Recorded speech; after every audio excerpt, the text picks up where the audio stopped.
호세아서 4장 1절에서 5절. 다투지도 말고 책망하지도 말라. 이스라엘 자손들아, 여호와의 말씀을 들으라. 여호와께서 이 땅 주민과 논쟁하시나니 이 땅에는 진실도 없고 인애도 없고 하나님을 아는 지식도 없고 오직 저주와 속임과 살인과 도둑질과 간음뿐이요 포악하여 피가 피를 뒤이음이라.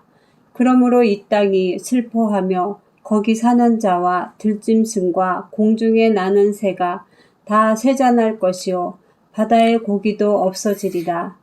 그러나 어떤 사람이든지 다투지도 말며 책망하지도 말라. 네 백성들이 제사장과 다투는 자처럼 되었음이니라. 너는 낮에 넘어지겠고 너와 함께 있는 선지자는 밤에 넘어지리라. 내가 네 어머니를 멸하리라. 아멘. 주제 논쟁, 변론하시는 여호와. 그리고 다투지도 말고 책망하지도 말라. 1절에서 3절 논쟁, 변론하시는 여호와. 호세아서 4장은 여호와의 말씀을 들으라는 호소로 시작합니다. 여호와께서 이 땅 주민과 백성들과 논쟁을 하시려는데 이 땅에는 진실도 없고 인애도 없고 하나님을 아는 지식도 없고 오직 저주와 속임과 살인과 도둑질과 간음뿐이고 포악하여 피가 피를 뒤잇고 있다. 이렇게 말씀합니다. 그러니까 있어야 될 것은 없고 없어야 될 것은 있고, 그러니까 하나님께서 나랑 좀 얘기 좀 하자 그 얘기예요. 아멘. 도대체 왜 그런지 한번 얘기 좀 하자. 변론 좀 하자. 여호와께서 백성들과 논쟁을 하신다는 것은 심판에 앞서 이스라엘을 고소하고 변론하시겠다는 법적 용어입니다. 이는 이스라엘에게 회개할 기회를 주시려는 것입니다. 이스라엘은 진실도 없고 인애도 없고 하나님을 아는 지식도 없습니다.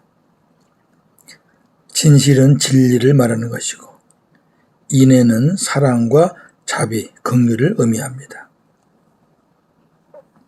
하나님을 안다는 것은 하나님에 대해 지식적으로 안다는 말이 아닙니다. 이러한 지식은 귀신도 갖고 있습니다.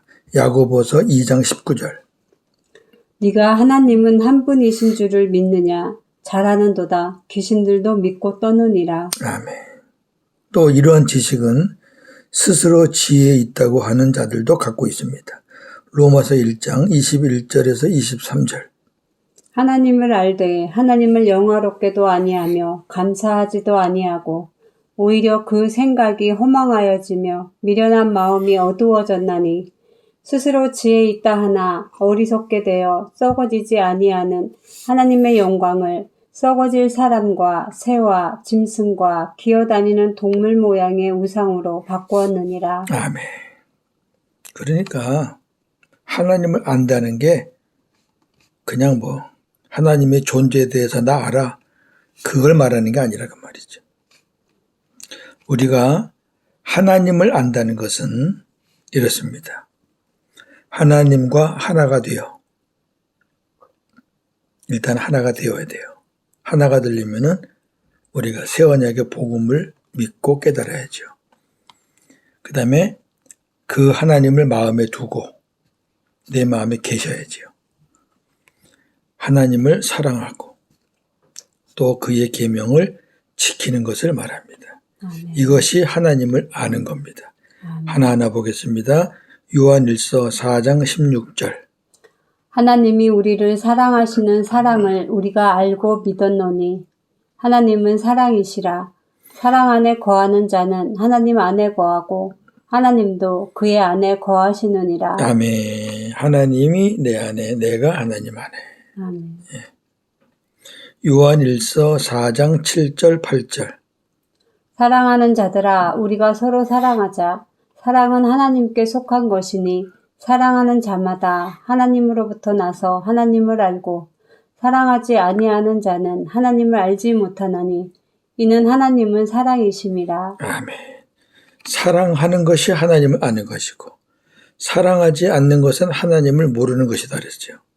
예. 그러니까 내 안에 하나님이 계시면 우리가 하나님을 알게 된다 그 말이에요. 요한일서 2장 3절 5절. 우리가 그의 계명을 지키면 이로써 우리가 그를 아는 줄로 알 것이요 그를 아노라 하고 그의 계명을 지키지 아니하는 자는 거짓말하는 자요 진리가 그 속에 있지 아니하되 누구든지 그의 말씀을 지키는 자는 하나님의 사랑이 참으로 그 속에서 온전하게 되었나니 이로써 우리가 그의 안에 있는 줄을 아노라. 아멘. 요한일서는 다 이런 말씀이에요.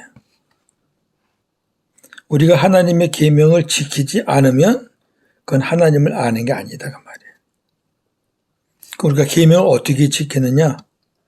내 안에 계신 하나님을 사랑하면서 그 하나님이 주시는 은혜로 우리가 계명을 지키게 된다 그 말이에요.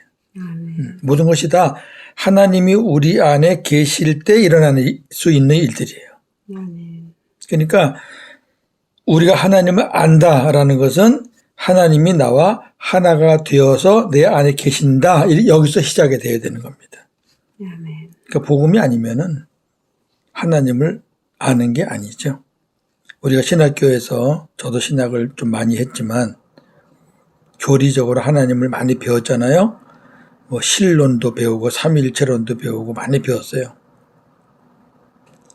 그게 하나님을 아는 게 아니라 그 말이에요. 예. 그거 배웠다 그래서 하나님이 내 안에 계시는 거 믿는 거 아니거든요. 근데 하나님이 내 안에 계시는 거는 우리가 새 언약의 복음을 듣고 깨닫고 믿어야 됩니다. 할렐루야. 이스라엘은 있어야 할 것들, 즉 진실과 인애와 하나님을 아는 지식은 없고 있어서는 안 될 것들, 즉 저주와 속임, 거짓과 살인과 도둑질과 간음만 가득 차 있습니다. 3절 그러므로 이 땅이 슬퍼하며 땅에 사는 자와 들짐승과 공중에 나는 새가 다 쇠잔할 것이요 바다의 고기도 없어질 것이다. 땅이 슬퍼한다는 말은 땅이 황무하여 토지가 갈라지고 곡식이 떨어지고 포도주와 기름이 다 바닥난 것을 상징하는 표현입니다. 요엘서 1장 10절 밭이 황무하고 토지가 마르니 곡식이 떨어지며 새 포도주가 말랐고 기름이 다하였도다. 아멘. 또 땅에 사는 자와 들짐승과 공중에 나는 새가 쇠잔하고 바다의 고기도 없어질 것이라는 말은 자연계가 황폐하게 된다는 것을 말하는 것입니다. 아멘. 하나님께서 이스라엘에게 약속으로 주신 가나안 땅은 젖과 꿀이 흐르는 땅이었고 여호와의 눈이 항상 그 위에 있었던 땅이었습니다. 참으로 복된 땅이었죠. 신명기 11장 9절에서 12절. 또 여호와께서 너희의 조상들에게 맹세하여 그들과 그들의 후손에게 주리라고 하신 땅, 곧 젖과 꿀이 흐르는 땅에서 너희의 날이 장구하리라. 네가 들어가 차지하려는 땅은 네가 나온 애굽 땅과 같지 아니하니 거기에서는 너희가 파종한 후에 발로 물 대기를 채소밭에 댐과 같이 하였거니와 너희가 건너가서 차지할 땅은 산과 골짜기가 있어서 하늘에서 내리는 비를 흡수하는 땅이요 네 하나님 여호와께서 돌보아 주시는 땅이라. 연초부터 연말까지 네 하나님 여호와의 눈이 항상 그 위에 있느니라. 아멘. 애굽의 땅은 노력하고 노동해야지 가꿀 수 있는 땅이었지만 가나안 땅은 하늘에서 내리는 비가 다 흡수가 돼서 사람들의 손이 안 가도 발이 안 가도 자동적으로 열매를 맺는 그런 풍성한 땅이다. 가장 중요한 말씀은 연초부터 연말까지 네 하나님 여호와의 눈이 항상 그 위에 있느니라. 얼마나 멋있어요. 하나님께서 이스라엘에게 가나안 땅을 주신 이유는 그들이 하나님의 율법을 지키고 따르게 하기 위함입니다. 시편 105편 44절 45절. 여러 나라의 땅을 그들에게 주시며 민족들이 수고한 것을 소유로 가지게 하셨으니 이는 그들이 그의 율례를 지키고 그의 율법을 따르게 하려 하심이로다. 할렐루야. 아멘. 무슨 말씀인가 하니까 하나님이 그렇게 가나안 땅을 주시고 또 다윗 시대 때 솔로몬 제때 때는 또 민족들의 땅, 다른 민족들의 땅도 많이 거두었잖아요. 그렇게 하신 것은 이게 하나님이 이렇게 하셨구나 하면서 하나님을 더 경외하고 하나님의 말씀을 더 잘 지키게 하시려고 주신 건데, 그런데 백성들은 거꾸로 빗나간 게 많죠. 예. 받을수록 더 감사해야 되는데 받으니까 이제 많은 것 때문에 죄를 짓는 거죠. 그러나 이스라엘은 우상 숭배와 온갖 범죄를 저질렀고 결국 그 땅은 황무하게 되었습니다. 결국 이스라엘은 망하잖아요. 유대도 망하잖아요. 다 뺏기잖아요. 물론 유대는 나중에 돌아옵니다만 4절 5절 다투지도 말고 책망하지도 말라. 4절입니다. 그러나 어떤 사람이든지 다투지도 말며 책망하지도 말라. 네 백성들이 제사장과 다투는 자처럼 되었기 때문이다. 자, 오늘 이제 주제이고 제목인데요. 어떤 사람이든지 다투지도 말며 책망하지도 말라는 말은 위의 모든 재앙은 이스라엘의 죄악으로 인한 하나님의 심판이기 때문에 사람들이 서로 다투거나 책망할 성질의 것이 아니라는 것입니다. 이게 사람이 한 게 아니잖아요. 이스라엘 전체의 책임이죠. 백성들이 제사장이 다툰다는 것은 백성들이 재앙으로 인해 힘들어지면 제사장의 말을 안 들어요. 그러니까 지도자가 책임이 있다 그 말이죠. 그리고 그 제사장을 대적을 해요. 근데 그 제사장을 대적하면 무법천지가 되잖아요. 그걸 막기 위해서 그런 사람들은 율법에 의해서 죽였거든요. 자, 신명기 17장 12, 13절. 사람이 만일 무법하게 행하고 네 하나님 여호와 앞에 서서 섬기는 제사장이나 재판장에게 듣지 아니하거든 그 사람을 죽여 이스라엘 중에서 악을 제하여 버리라. 그리하면 온 백성이 듣고 두려워하여 다시는 무법하게 행하지 아니하리라. 아멘. 그런데 이 본문을 또 다른 쪽으로 해석을 해보면 이렇습니다. 5절과 연결해서 해석하는 건데요. 백성들에게 주시는 말이 아니라 제사장들에게 주시는 말씀이다 이거죠. 그러니까 아까는 백성들에게 너희들 제사장을 대적하지 마. 제사장의 말을 잘 들어. 그런 쪽으로 해석을 했다면 지금은 반대입니다. 즉 백성들은 너희 제사장들을 믿고 너희의 삶을 보고 사는데 나라가 이 지경이 된 것은 너희 제사장들의 책임이 크니 백성들과 다투지 말고 백성들을 책망하지도 말라는 것입니다. 상당히 일리가 있는 말씀이죠. 이따 우리가 5절 하겠지만 5절은 그 제사장들의 타락을 말하고 있거든요. 그 5절과 연결한다면 이 해석이 더 가깝죠. 어떤 해석이든 하나님의 심판 앞에서 이스라엘 모두가 하나가 되어 겸손히 회개해야 하는데 이러한 일로 서로 다투고 책망하며 죽이는 것은 합당치 않다는 것입니다. 5절에 너는 낮에 넘어지겠고 너와 함께 있는 선지자는 밤에 넘어질 것이다. 내가 네 어머니를 멸할 것이다. 여기 너는 지금 제사장들에게 말하는 거죠. 지금 하나님이 제사장이 타겟이에요. 그리고 너와 함께 있는 선지자, 제사장과 함께 있는 선지자니까 제사장, 선지자를 다 묶어서 말씀하시는 거죠.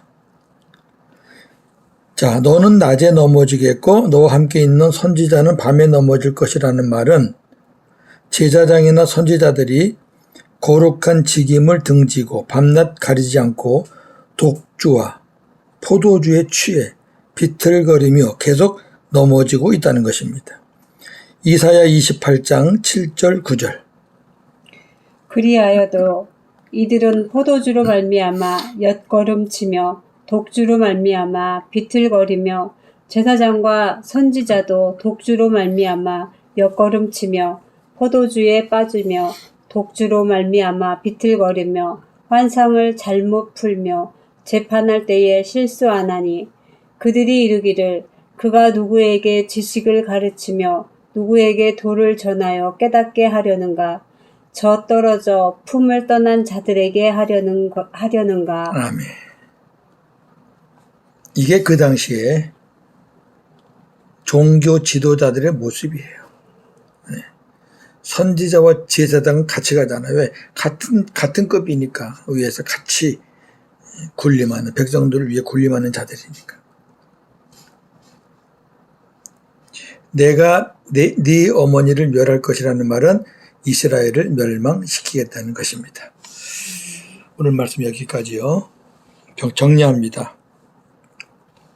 하나님께서 이스라엘과 변론하시려는 이유는 이스라엘의 진실, 진리, 인애, 사랑, 하나님을 아는 지식이 없다는 것을 깨닫게 하여 이스라엘이 회개하고 돌아오기를 원하셨기 때문입니다. 우리는 어떻습니까? 우리에게 진실이 있습니까? 진리가 있습니까? 우리에게 사랑, 인애가 있습니까? 우리에게 하나님을 마음에 두고 하나님을 사랑하고 그의 계명을 지키는 하나님을 아는 지식이 있습니까? 이스라엘의 혼란이 오자 백성들이 지도층에 대항하고 지도층은 백성들을 율법으로 차단하려고 했습니다. 그런 하나님은 이스라엘에게 이 모든 혼란은 너희들의 죄악 때문에 일어난 것이니 백성이든 제사장이든 제사장 책임이 더 크다는 거죠. 서로 다투지 말고 책망하지 말라고 하셨습니다. 자, 우리 공동체도 혼란이 올 수 있습니다. 그럴 때 우리 어떻게 합니까? 서로 책임 전가하지 않습니까? 교인들은 목회자한테 책임 전가하고 목회자는 교인들한테 책임 전가하고 그렇게 해서 교인들이 또 목회자를 대적하면 법대로 한다면서 또 질의하고 이런 일들이 많잖아요. 네. 그렇게 하지 말라는 거예요. 다 너희들의 잘못이라는 거죠. 네. 지도자의 잘못도 크고 그리고 너희 교인들의 잘못도 크다. 그러니까 공동체에 어떤 어려운 일이 생기면 서로 다투거나 책임을 전가하거나 책망하지 말고 모두가 다 겸손하게 엎드려야 한다 그 말이죠. 오늘도 복음으로 승리하는 저와 여러분 되기를 주님의 이름으로 축원합니다. 아멘. 하나님, 오늘 하나님께서 이스라엘과 변론하시겠다고 합니다. 이스라엘에 있어야 할 진실과 인애와 하나님을 아는 지식이 없고 반면 없어야 될 악한 것들만 잔뜩 가지고 있었습니다. 도대체 왜 그런지를 하나님이 한번 이스라엘로부터 듣고 싶다는 말씀입니다.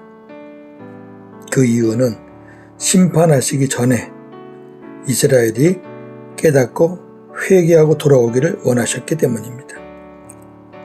그러나 이스라엘은 하나님과 대화 자체가 안 됐고 결국은 멸망하고 말았습니다. 우리는 어떻습니까? 하나님이 원하시는 진실이 있습니까? 사랑이 있습니까? 하나님을 아는 지식이 있습니까? 내 안에 하나님이 계시고 그 하나님의 사랑을 받아 우리도 이웃을 사랑할 수 있고 그 하나님의 은혜로 우리가 계명을 지키며 살고 있습니까? 공동체에 환란이 오면 서로 책임을 회피하고 다른 사람에게 책임을 전가시킵니다. 특히 지도자는 교인들이 말을 안 들어서 그랬다고 합니다. 교인들은 지도자가 잘 못해서 그렇다고 합니다. 또 당을 지어서 서로 당파 싸움도 합니다. 결국 공동체는 사분오열됩니다. 마귀는 박수를 칩니다. 이런 일들이 오늘날 지상교회에서 일어나는 일들입니다. 흔하게 볼 수 있는 일들입니다. 하나님은 말씀하십니다. 환란이 온 것도 내가 허락한 것이고 환란이 왔다는 건 너희들이 공동체에 문제가 생겼다는 것이니 서로 다투고 책망하지 말고 마음이 하나가 되어 겸손하게 회개하고 엎드리는 것입니다. 하나님, 그리할 때 하나님께서 해결해 주시고 하나님이 또 새로운 은혜를 주신다는 말씀이지요. 오늘 이 말씀을 보면서 다투지도 말고 책망하지도 말라. 아멘입니다. 이 말씀대로 우리가 순종하는 공동체가 되게 하여 주시옵소서. 오늘도 복음으로 승리하는 하루가 되게 하여 주시옵소서. 예수님의 이름으로 기도하옵나이다. 아멘.